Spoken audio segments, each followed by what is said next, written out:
जी student, आज हम 8th class के सब्जेक्ट साइंस के पार्ट 3 संश्लेषित रेशे तथा प्लास्टिक के बारे में पढ़ेंगे। ये आपकी फर्स्ट वीडियो है, मीन्स इस चैप्टर का आपको फर्स्ट पार्ट भेजा जा रहा है। हम जो कपड़े पहनते हैं वह रेशों से बने होते हैं। यह रेशे दो प्रकार के होते हैं, कृत्रिम तथा प्राकृतिक। कि बेटा हम जो भी कपड़ा पहनते हैं वो सभी किससे बने होते हैं? रेशों से। ये जो रेशे हैं दो प्रकार के होंगे, कृत्रिम मीन्स जो मनुष्य के द्वारा फैक्ट्री में बनाए जाते हैं, और प्राकृतिक जो हमें पेड़ पौधों से प्राप्त होते हैं, पौधों से जंतुओं से प्राप्त होते हैं, उन्हें हम क्या बोलेंगे? प्राकृतिक। इसको समझने के लिए हम एक एग्जाम्पल करते हैं। जैसे ये देखिए, ये कपड़ा जो है इन छोटे छोटे धागों से मिलके बना है। अगर मैं इसका एक धागा निकालती हूँ तो ये देखिए, ये कितने सारे रिपीटेड धागों को पहले ऐसे इस क्रम में लगाया और बाद में इस क्रम में लगाया। ठीक है, तो इनको मिलाने से क्या बन जाता है? एक कपड़ा। ये जो छोटे छोटे हैं धागे, इनको क्या बोलेंगे हम? रेशे। ठीक है, ये रेशों से बने होते हैं। रेशे मैंने आपको बता दिया दो प्रकार के होते हैं। अब ये जो लगातार छोटे छोटे धागों का प्रयोग किया जा रहा है पूरा कपड़ा तैयार होने तक, इन छोटी छोटी इकाइयों को हम क्या बोलेंगे? बहुलक।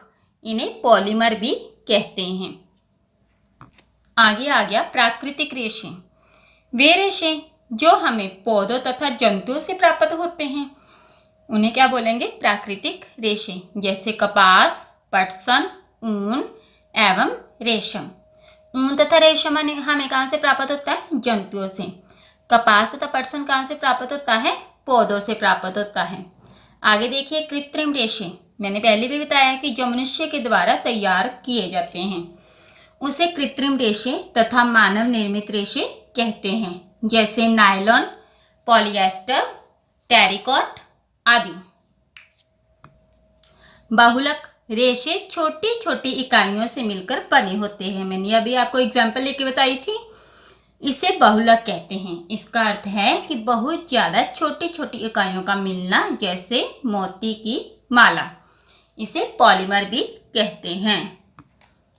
अभी ये देखिए, आपने एक मोतियों की माला बनानी होगी ना बेटा, तो आप एक एक मोती को लगातार उसमें जोड़ोगे धागे में, तभी वो एक माला तैयार होगी। ये जो एक एक छोटा छोटा मोती है ये हमारा क्या हो गया? पॉलीमर। मीन्स लगातार एक ही प्रकार के मोतियों को जोड़ के बनाई गई माला।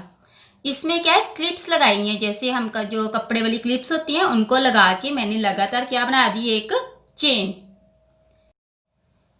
तो ये भी मेरी क्या होगी? एक पॉलीमर, क्योंकि लगातार एक ही क्लिप्स का प्रयोग जो है वो बार बार किया जा रहा है। नेक्स्ट, कपास।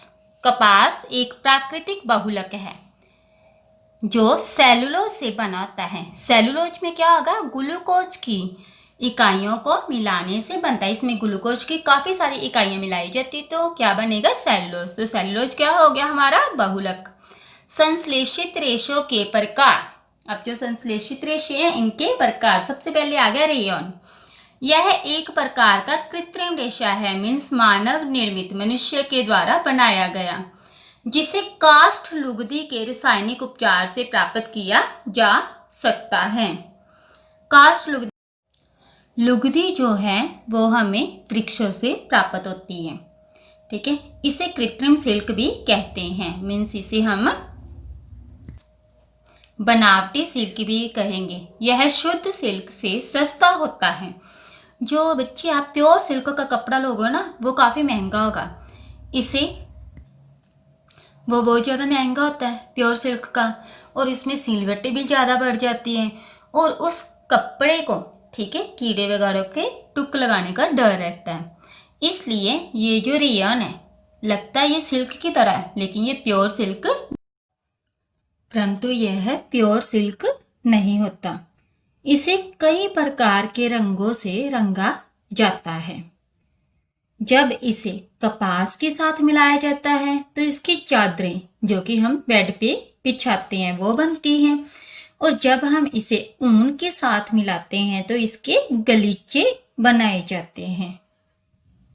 जैसे ये गलीचे हैं, ये किसके बने हुए हैं बेटा? रेयॉन के। ठीक है, जब हम इसको ऊन के साथ मिलाते हैं तो इसके क्या बन जाते हैं, गलीचे। और जब हम इसे कपास के साथ मिलाएंगे तो क्या बनेंगी इसकी, बेडशीट्स। आगे मेरे पास आ जाता है नायलॉन। यह भी एक कृत्रिम रेशा है कि मनुष्य के द्वारा बनाया गया रेशा है। यह इतना मजबूत होता है कि इससे पैराशूट और चट्टानों पर चढ़ने हेतु रस्से बनाए जाते हैं। इतना ज़्यादा मजबूत होगा कि इससे हम क्या बना सकते हैं, पैराशूट बना सकते हैं और चट्टानों पर चढ़ने हेतु रस्से बना सकते हैं।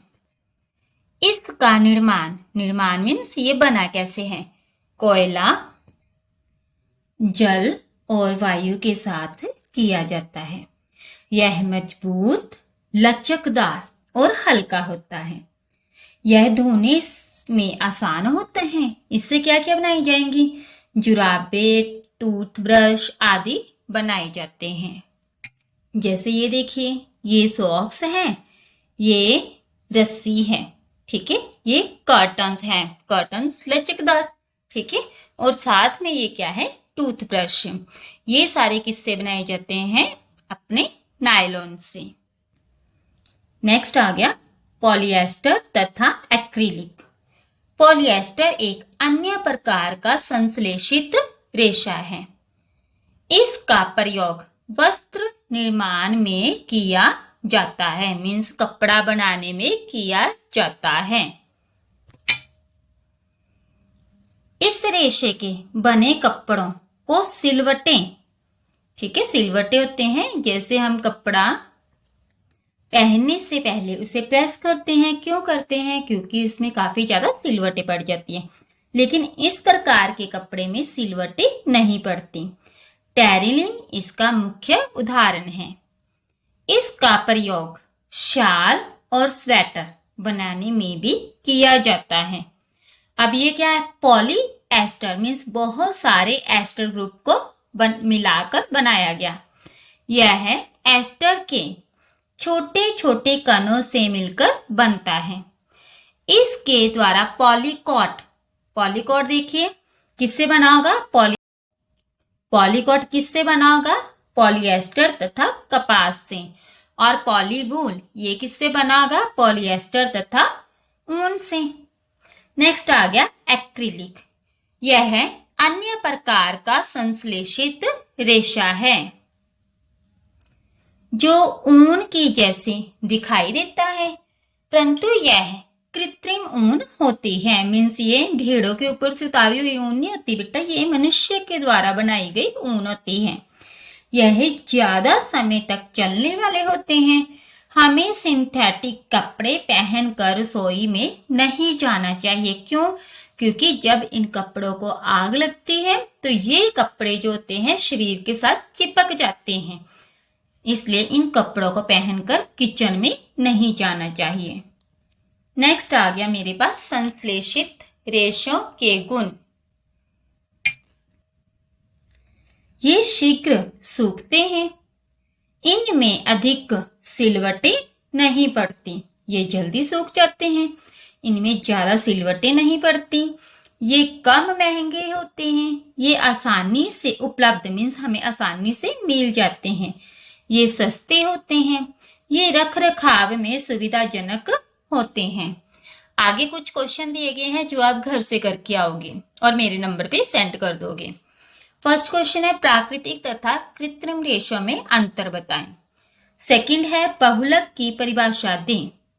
रेयॉन की व्याख्या करें। नायलॉन की व्याख्या करें। संश्लेषित रेशों के गुण बताएं। ओके।